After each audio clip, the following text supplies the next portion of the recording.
the game, cause see the boxing voice.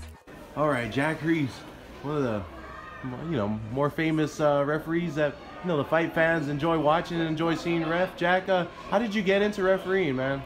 I got too old to get punched in the face, so I couldn't fight anymore, and I wanted to stay with the sport, and because I loved it as a kid growing up, so I pursued it. I went to different athletic commissions and started applying, and I was very fortunate. I got into actually a program, so they taught us. Jack, how long did it take to develop the skills you now have as a referee? Now, how long did it take to progress to the point you are now? It took many years. I'm still progressing. I'm still learning every day. And like a smaller show like this, I have things I want to work on at each show because there's always a learning experience. There's different things happen all the time, and if you stop learning, it's when people get hurt. Jack, what would you say is the biggest thing that you key on when you go in the ring? Is it staying focused? Is it just doing your job? What is the biggest thing you key on? Well, my number one goal is to make sure the fighters are safe. So I'm watching their body language. I'm seeing who's taking how much damage and stuff like that. And I'm always ready to pull the plug when necessary. We don't stop fights until the fighter can no longer intelligently defend himself.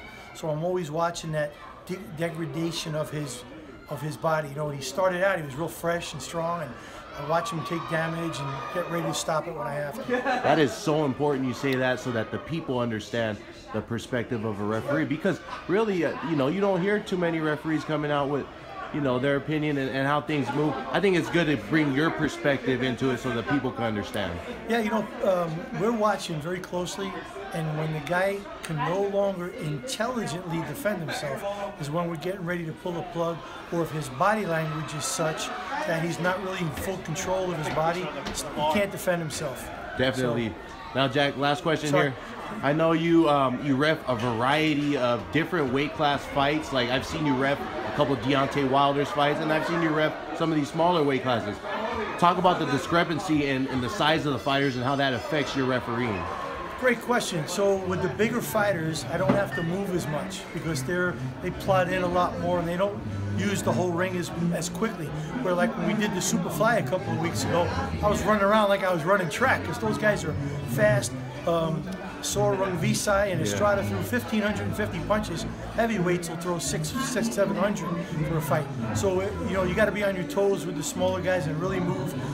For two reasons: you got to stay out of their way, but you also want to be between them as much as possible so you can see which punches are landing. So you got to run, you got to move. Awesome. I guess last question, Jack. Talk about the discrepancy in styles between fighters, and is it hard for you to adjust to different styles that may make a fight harder to ref? Talk about that aspect. Yeah, there's definitely a challenge when you referee a righty against a lefty, because their feet, their front foot are facing each other, so they step on each other's feet, their heads collide, they trip over each other's feet, and for that, what I do is I stay back a little bit further from the action so my peripheral vision can see their feet. So if a guy gets hit, and if I'm too close, I won't see their feet got tangled. If I'm back a little further, even though the guy got hit, if the leg or the foot contribute to the knockdown, it's not That's important for you to see that too. So those type of fights, we've got to stay back a little further, see the bigger picture. This is last question, I promise. Jack, is this a crazy idea to ever have instant replay in boxing? No, we should use it. Really, there are situations that we should use it when there's been a violation of rules or something that the referee totally misses. They shouldn't stop the action to look at it, but they should have someone designated to look at the replay in between rounds. Never stop the action, but look at the replay in between that rounds to make a decision if what happened was correct, if there was a protest. Thanks, Jack. Really appreciate it. My pleasure. It's about time. It took us long enough. The voice of the people, the Boxing Voice. Make sure you subscribe to our YouTube channel and hit the bell icon to get notified anytime one of our videos drops. Ain't no other sight in the game, cause see the boxing voice.